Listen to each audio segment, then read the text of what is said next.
Combien de personnes ce matin désirent éviter l'enfer?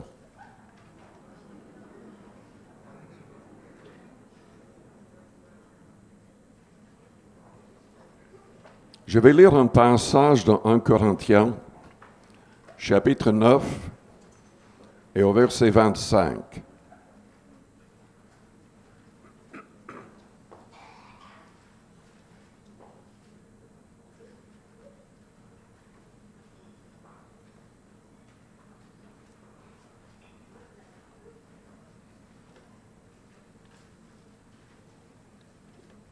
Le diable fera tout pour nous faire tomber, pour nous éloigner du Seigneur et la vie éternelle.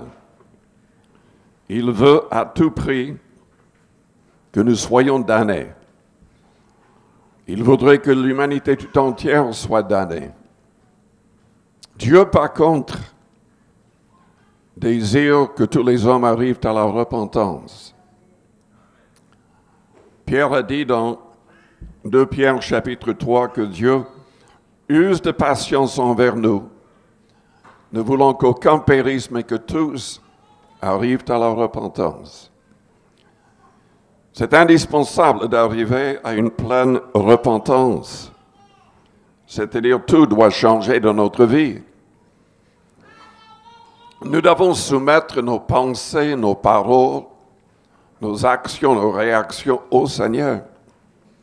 Nous devons permettre qu'il nous libère du pouvoir du péché. Mais nous avons notre part à faire. Le Seigneur ne fera rien à notre place. Et l'apôtre Paul a dit donc, dans Corinthiens 9 au verset 25, « Tous ceux qui combattent s'imposent toute espèce d'abstinence. » Paul avait dit à Timothée qu'il devait combattre en gardant la foi et une bonne conscience. On aura une bonne conscience si nous restons éloignés du péché et si nous accomplissons le plan de Dieu pour notre vie. Tous ceux qui combattent s'imposent toute espèce d'abstinence. Et ils le font pour obtenir une couronne corruptible. Mais nous, faisons-le pour une couronne incorruptible. Moi donc, je cours non pas comme à l'aventure, je frappe non pas comme battant l'air, mais je traite durement mon corps et je le tiens assujetti, de peur d'être moi-même rejeté, après avoir prêché aux autres. Il y a un autre passage dans Philippiens chapitre 2, et au verset 12 qui dit ceci, « Ainsi, mes bien-aimés, comme vous avez toujours obéi, travaillez à votre salut avec crainte et tremblement. » Parfois les gens disent, mais nous n'avons rien à craindre. Paul dit, travaillez à votre salut avec crainte et tremblement. Il ne l'aurait pas dit s'il n'y avait rien à craindre. Paul lui-même disait qu'il pouvait être rejeté après avoir prêché aux autres s'il ne restait pas éloigné du péché. Jésus-Christ nous ordonne de vaincre. L'apôtre Jean a dit que Jésus-Christ est venu anéantir le péché dans nos vies et dans le monde, là où il y a les gens qui accepteraient de croire en lui. Il a dit dans Jean 8, « Si donc le Fils vous affranchit, vous serez réellement libres. » Les hommes ne sont pas libres. selon la Bible, et nous le constatons aussi, les hommes sont esclaves. Esclaves du péché. Les tout petits grandissent avec le mensonge sur leurs lèvres. Ça ne les gêne pas du tout de voler. Et à moins d'être enseignés correctement, en devenant adultes, ils seront de pire en pire. À moins d'être sous le plein contrôle du Christ, de son esprit, de sa parole, l'humanité tout entière sera de pire en pire. Nous le voyons dans le monde. Les choses ne s'améliorent pas. C'est de pire en pire et c'est selon les prophéties de la Bible. Les prophètes avaient dit que dans les derniers temps, ils appelleraient le bien mal et le mal bien. C'est ce que nous voyons de plus en plus. Paul dit que nous devons travailler à notre salut. Mais nous devons travailler de quelle manière? Jésus-Christ a déjà tout accompli. Il a versé son sang pour que l'homme soit pardonné. Donc, quel est notre travail? Déjà, il faut garder la foi. Il faut confesser notre foi. Et il faut rester éloigné du péché avec son aide, mais parlons de manière précise. Quel est notre travail en entier? Comment travailler? Selon la Bible, selon le Nouveau Testament, la volonté de Dieu pour votre vie, c'est que vous soyez façonnés pleinement à l'image de Jésus-Christ. Jésus-Christ était sans péché. En toutes choses, il plaisait au Père. Il obéissait au Père. Et il est notre modèle en toutes choses. Selon Romains chapitre 8 au verset 28, tout ce qui nous arrive pendant la vie est pour nous façonner à l'image de Jésus-Christ. Le Seigneur était parfait à tous les niveaux, sans péché. C'est la raison pour laquelle il pouvait donner sa vie sur la croix du Calvaire, parce que Dieu exigeait un sacrifice parfait. Nous pouvons saisir la vie, le pardon, grâce à son sacrifice. Mais il nous demande, il exige que tous ceux qui deviennent ses disciples abandonnent le péché. Il y a une fausse doctrine qui circule dans énormément d'églises et dans la tête de beaucoup de chrétiens partout. Je n'ai que confessé mes péchés et je serai pardonné. C'est faux. C'est faux. La Bible dit dans Proverbe 28, au verset 13, c'est nécessaire de confesser ses fautes. Mais c'est uniquement la personne qui délaissera le péché qui recevra la miséricorde de Dieu. Il n'y aura pas de pardon. Il n'y aura pas de miséricorde pour une personne qui reste dans l'esclavage du péché. Ne pensez pas que Dieu va ignorer ce qui est dans votre vie, ce qui est dans votre cœur. C'est à nous de chercher sa face, de prier pour être pleinement libérés de ces choses. Le Seigneur a dit à ses disciples un jour, « Veillez et priez, afin que vous ne tombiez pas dans la tentation. L'esprit est bien disposé, mais la chair est faible. » Jésus-Christ était donc notre modèle en pureté, en sainteté. Il était notre modèle en amour. Nous devons aimer nos ennemis. Jésus-Christ de la croix a prié, Père, pardonne. Ils ne savent pas ce qu'ils font. Il a prié pour ceux qui le mettaient à mort.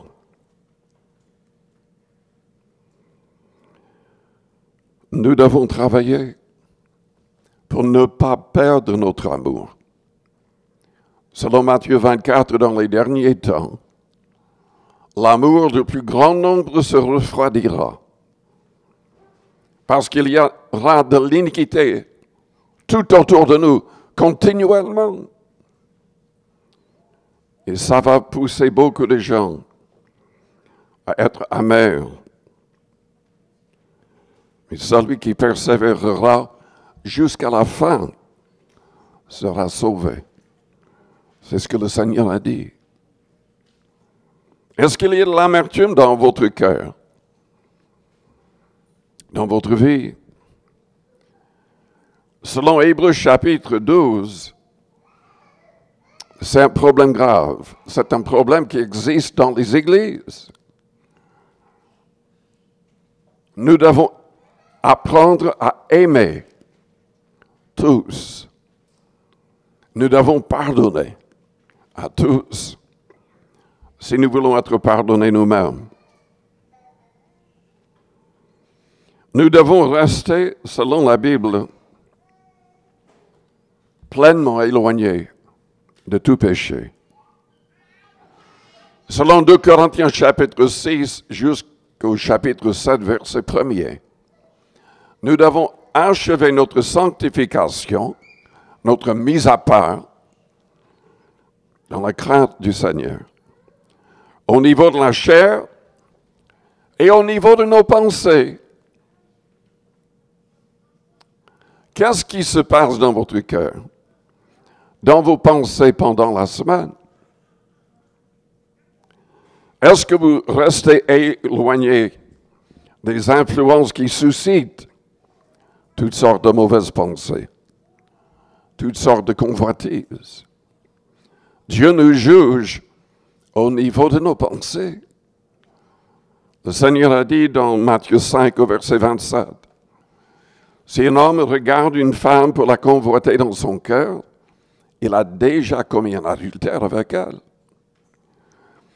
Au niveau de nos pensées, qu'on soit homme ou femme, nous pouvons pécher. Nous ne devons jamais convoiter les biens des autres ou les personnes. Nos cœurs doivent être purs et, évidemment, à cause des influences dans le monde, à cause de ce que Satan peut faire directement dans nos cœurs, nous devons combattre. Nous devons lutter contre le mal. Et nous devons prier les uns pour les autres. Dans la prière que le Seigneur a enseignée à ses disciples, il y a la partie qui dit quoi? Délivre-nous du mal, du malin. Le Seigneur désire que nous soyons comme le Christ en pureté, en amour et en puissance. Est-ce que son esprit contrôle votre cœur? Est-ce que vous avez cherché le Seigneur pleinement pour faire l'expérience de la Pentecôte? Tous les premiers chrétiens qui ont obéi au Seigneur ont été baptisés du Saint-Esprit avec le signe de parler en langue. Il y a des gens qui enseignent incorrectement que le parler en langue n'est qu'un don parmi les autres, c'est uniquement pour certains. Mais non, c'est le signe du baptême de l'Esprit. Tous ont parlé en langue. Dans Actes chapitre 2, tous ont parlé en langue. Dans Actes 10, tous ont parlé en langue. Au chapitre 19, Paul, quand il écrivait aux Corinthiens, pour corriger ce qui se passait dans les réunions, il disait que tous parlaient en langue dans cette église. Et lui-même parlait en langue. Il leur disait de ne pas parler en langue à haute voix dans les assemblées, à moins de pouvoir recevoir le don pour l'interpréter. Mais il voulait que tous parlent en langue. Il a dit, et il rendait grâce à Dieu de ce que lui-même parlait en langue plus que tous, parce que lui, il le faisait continuellement dans son recueillement personnel. Nous avons besoin de la puissance qui est liée au parler en langue. Car Paul a dit, celui qui parle en langue s'édifie lui-même. Combien c'est important de s'édifier. C'est ça le travail. Nous lisons la Bible pour nous édifier. La parole dit dans le psaume 119 au verset 11, « Je serre ta parole dans mon cœur afin de ne pas pécher contre toi. » C'est de cette manière-là que nous pouvons travailler, lutter contre le péché. Jésus l'a dit aussi dans Jean 8, au verset 31. « Si vous demeurez dans ma parole, vous êtes vraiment mes disciples. Vous connaîtrez la vérité, et la vérité vous affranchira. » Et dans le premier psaume, la Bible dit que si nous méditons sur cette parole jour et nuit, nous allons réussir dans tous les domaines si nous le mettons en pratique.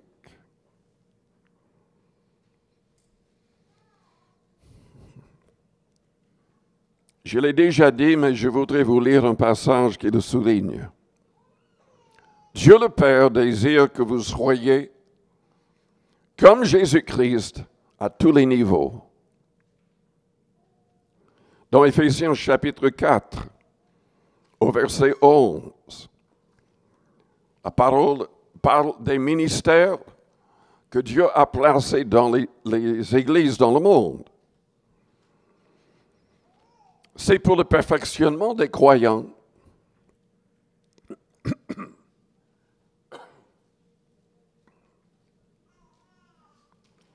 C'est pour l'édification du corps de Christ. Selon le verset 13, jusqu'à ce que nous soyons tous parvenus à l'unité de la foi et de la connaissance du Fils de Dieu, à l'état d'homme fait à la mesure de la stature parfaite de Christ. C'est pour que nous ayons tous un ministère, mais arrivons déjà avant à la stature du Christ. Aucun péché. On délaisse tout péché. On aime même ses ennemis. Et nous recevons la puissance du Christ, qui est le Saint-Esprit. Et nous nous laissons conduire par le Saint-Esprit. Est-ce que c'est le but de votre vie, la vision de votre vie, devenir vraiment comme le Christ en toutes choses? Si je parle de puissance, c'est que Jésus lui-même avait dit qu'on pourrait faire les mêmes choses. Mais c'est uniquement si on a la foi. C'est uniquement si nous faisons le nécessaire pour devenir comme lui dans les moindres détails de nos vies.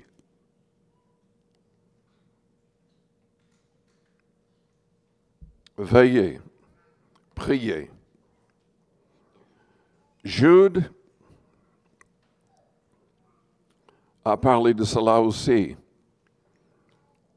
Ce petit livre juste avant l'Apocalypse, et qu'un seul chapitre. Selon le verset 20, notre travail consiste à nous maintenir dans l'amour de Dieu. Prions par le Saint-Esprit.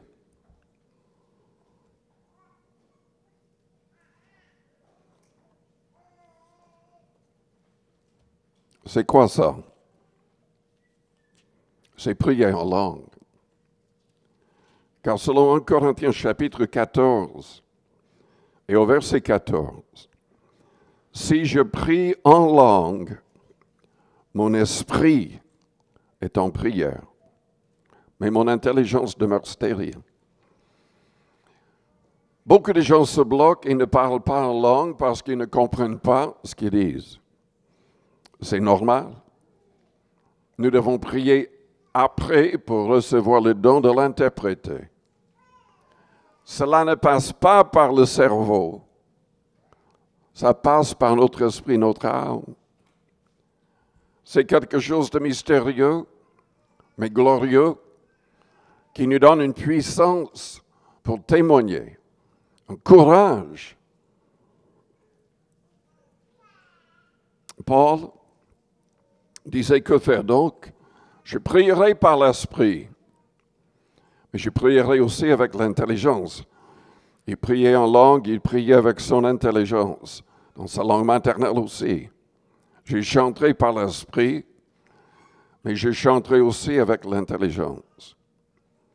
Autrement, si tu rends grâce par l'esprit, comment celui qui est dans les rangs de l'homme, du peuple, répondra-t-il Amen? Il voulait dans les assemblées que le parler en langue soit interprété pour que tous comprennent. Mais il dit au verset 17, tu rends, il est vrai, d'excellentes actions de grâce. C'est-à-dire quand nous prions, quand nous chantons en langue. Et le verset 18, je rends grâce à Dieu de ce que je parle en langue plus que vous tous. Plus que vous tous. Mais c'était pour son recueillement personnel.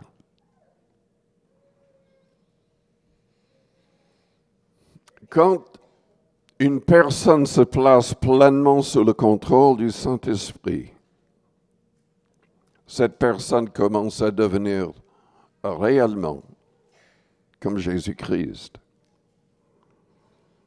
Cette personne commence à ne pas vivre pour elle-même, mais uniquement pour le Seigneur.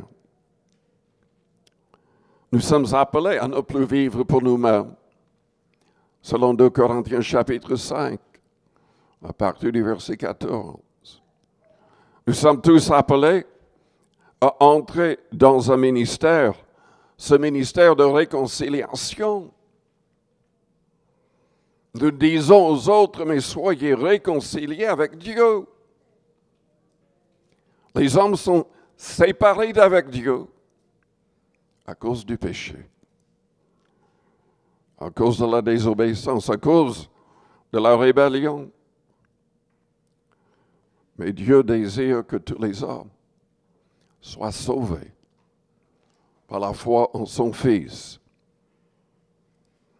Écoutez, mes frères, mes sœurs, soyons clairs quand nous témoignons. Jésus-Christ est le seul vrai sauveur. Il n'y en a pas d'autre. Et ce n'est pas une église qui peut vous sauver. Ce n'est pas un simple homme qui peut vous sauver. Jésus-Christ, le Fils de Dieu, est le seul vrai sauveur. Et il a dit, venez à moi. Venez à moi. Je ne mettrai point dehors celui qui vient à moi. Nul ne vient au Père que par moi.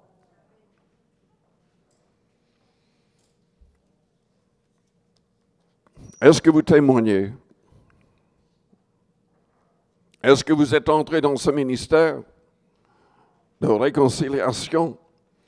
Est-ce que vous avez gagné des âmes depuis que vous avez placé votre confiance en Christ? Selon Jean 15, si nous demeurons en Christ, si sa parole demeure en nous, nous porterons beaucoup de fruits. Nous gagnerons des âmes. Si ce n'est pas le cas dans votre vie, il y a un problème. Il y a un problème. Dieu veut sauver des douzaines, des centaines, peut-être des milliers de gens au travers de vous.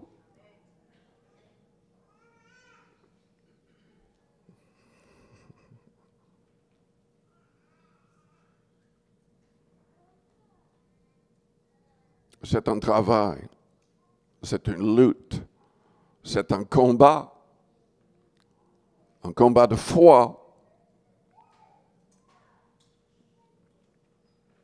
Et à tous les niveaux, c'est un combat de foi. Vous savez, selon 1 Corinthiens chapitre 9, versets 13 et 14, Paul dit que que Christ a ordonné à ses disciples de vivre de l'Évangile. Comme les Lévites vivaient des dîmes et des offrandes dans le contexte de la loi. Si c'est ce que le Seigneur a ordonné, c'est que nous devons le mieux possible soutenir les ministères, envoyant des missionnaires et acceptant d'être prêts à aller nous-mêmes.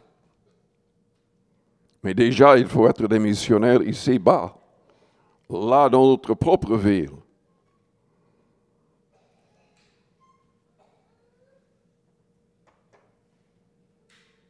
Le travail selon Jacques, chapitre 26.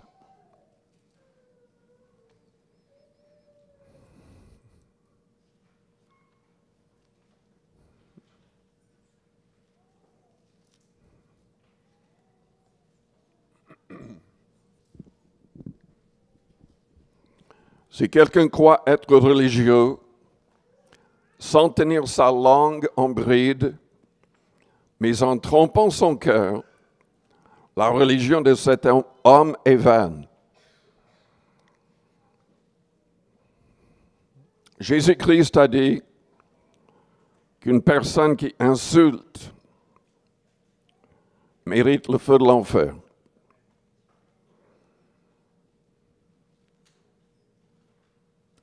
Selon Éphésiens chapitre 4, verset 29, aucune parole mauvaise ne devrait sortir de nos bouches. Aucune parole mauvaise. Uniquement des paroles qui aident les autres.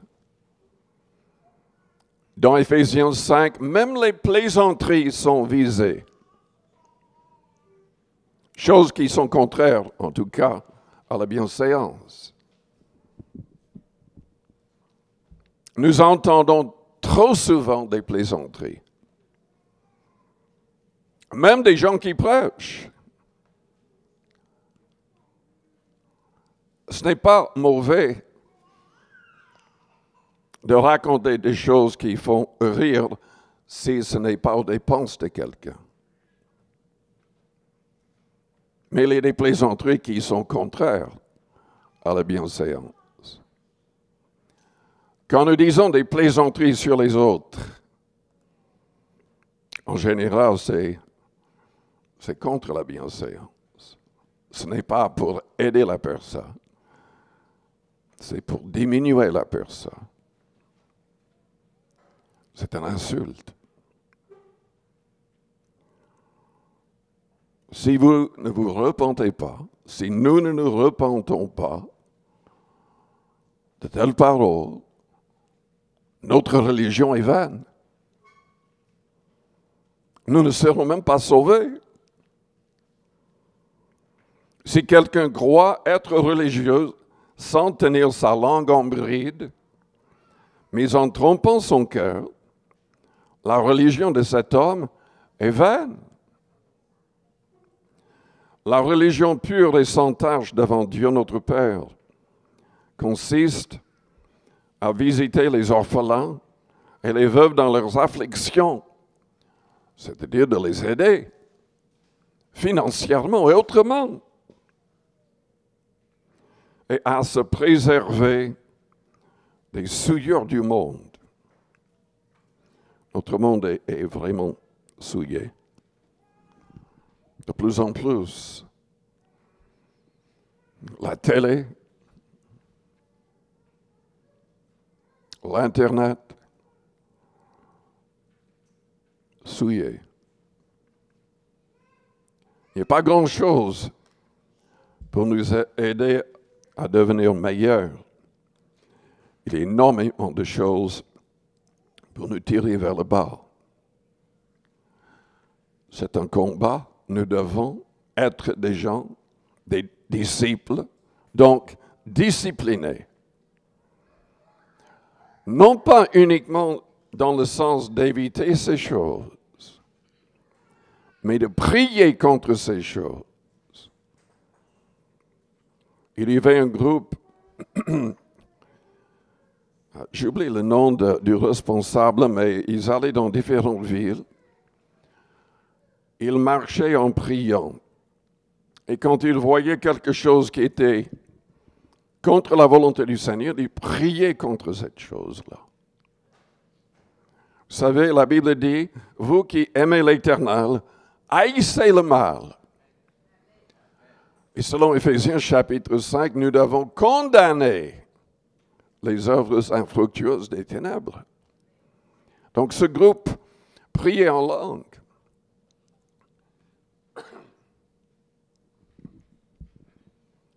À l'époque, là, dans la ville où ils étaient, il y avait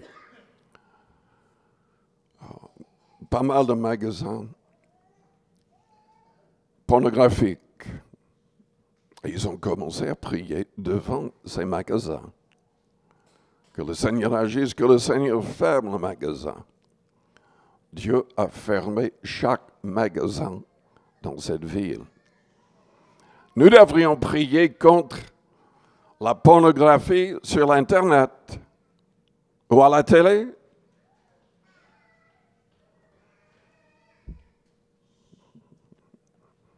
Nous ne devrions pas nous laisser attirer, tenter par ces choses.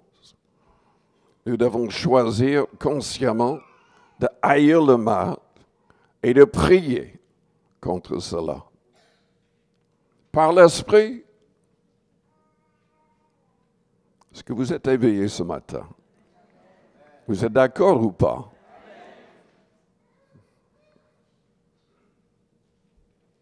Nous devons éviter les souillures du monde. C'est ça notre travail. Qu'est-ce que le Seigneur veut? Selon Thessaloniciens chapitre 4, notre sanctification, qui signifie nous mettre à part, éviter certaines choses. Paul a dit, tous ceux qui combattent s'imposent toute espèce d'abstinence. Dieu nous ordonne de nous abstenir des passions de la chair, de toute immoralité sexuelle.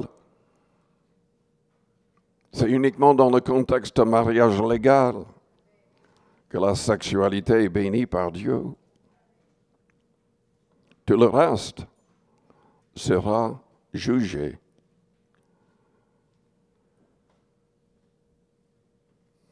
Et 2 Corinthiens 6 et 7, nos pensées, je l'ai déjà mentionné.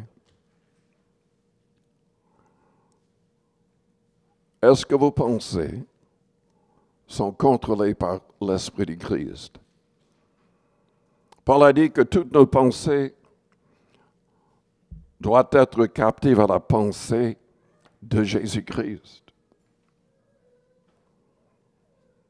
Et sommes-nous à l'écoute du Saint-Esprit? Est-ce que vous connaissez la voix du Seigneur? Est-ce que vous êtes véritablement conduit par son esprit? Dans Acte 10, la Bible dit que le Saint-Esprit a parlé à l'apôtre Pierre pleinement, clairement. Il lui a dit, il y a 3 hommes en bas, je les ai envoyés, pars avec eux. Il a obéi, il est entré dans la maison de Corneille, les premiers non-juifs à entendre le message de l'Évangile. Et pendant que Pierre, plutôt, prêchait, le Saint-Esprit est descendu et tous ont commencé à parler en langue miraculeusement. Grâce à ce miracle, Pierre a compris que les non-juifs pouvaient être sauvés sans passer par le judaïsme. Et il les a baptisés d'eau. Grâce à ce miracle, nous qui ne sommes pas juifs, nous avons reçu la foi en Christ et l'Évangile. Mais est-ce que vous êtes véritablement à l'écoute? Jésus a dit, mes brebis connaissent ma voix et elles me suivent. Est-ce que vous suivez réellement? Suivez-moi et je vous ferai pêcheurs d'hommes. Il n'y a rien d'autre dans la vie qui compte plus que cela. Ce que vous avez comme voiture, maison, vêtements, ça n'a aucune importance pour Dieu. Le nombre de personnes que vous avez aidées à saisir la vie éternelle, c'est ça qui compte. C'est ça qui compte. Et c'est plus important que tout le reste. Et c'est indispensable. Parce que la Bible nous dit dans Romains 8 au verset 14 que tous ceux qui sont conduits par l'Esprit sont fils de Dieu, enfants de Dieu. Uniquement les enfants de Dieu seront sauvés.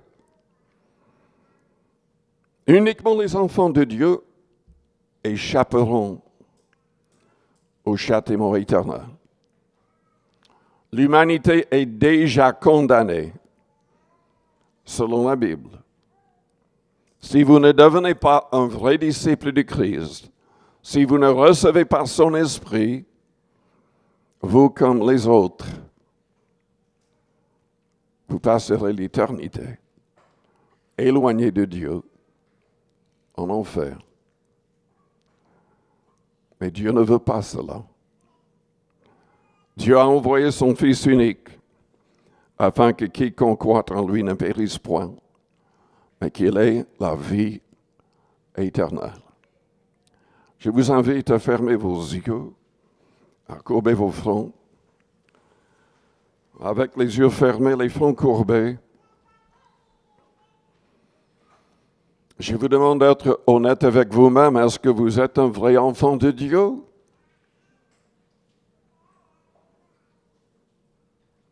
Nous devons être adoptés dans la famille de Dieu en recevant l'Esprit Saint. Nous le recevons par la foi. Nous le recevons si nous aimons véritablement Jésus-Christ. Et nous le prouvons en mettant ses commandements en pratique. Dieu voit nos cœurs. Il voit nos vies.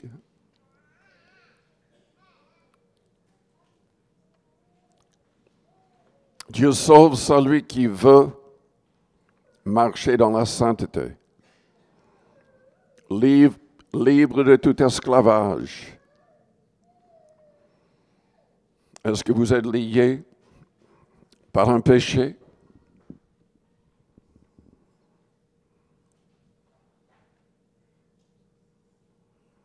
Dieu désire vous pardonner, vous libérer. Pendant que les yeux restent fermés, les fronts courbés, si vous avez besoin de prière, si vous voulez être un vrai disciple, si vous voulez plaire au Seigneur en toutes choses,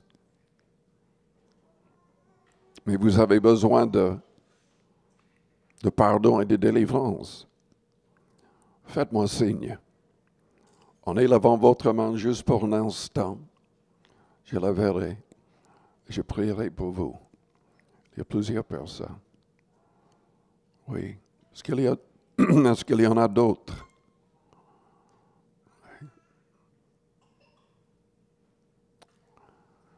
Père Céleste, tu vois les mains élevées, tu sais très bien ce qui est dans les cœurs, dans nos vies.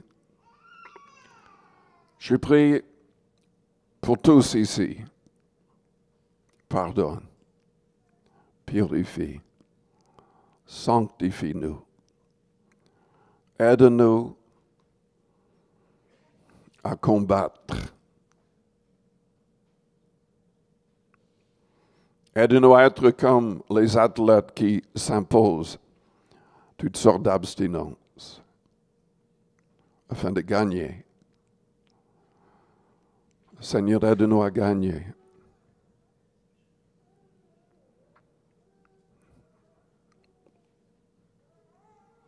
Qu'il n'y ait point d'habitude mauvaise, qu'il n'y ait point de péché ou d'iniquité dans nos cœurs ou nos vies.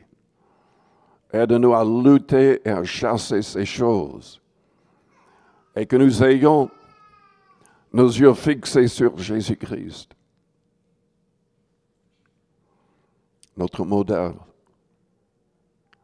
lui qui était sans péché, lui qui était amour, lui qui a manifesté la puissance de Dieu. Je vous invite à vous lever, toute l'Église. Restons dans une attitude de prière. Si vous voudriez la prière avec l'imposition des mains, venez vers le devant.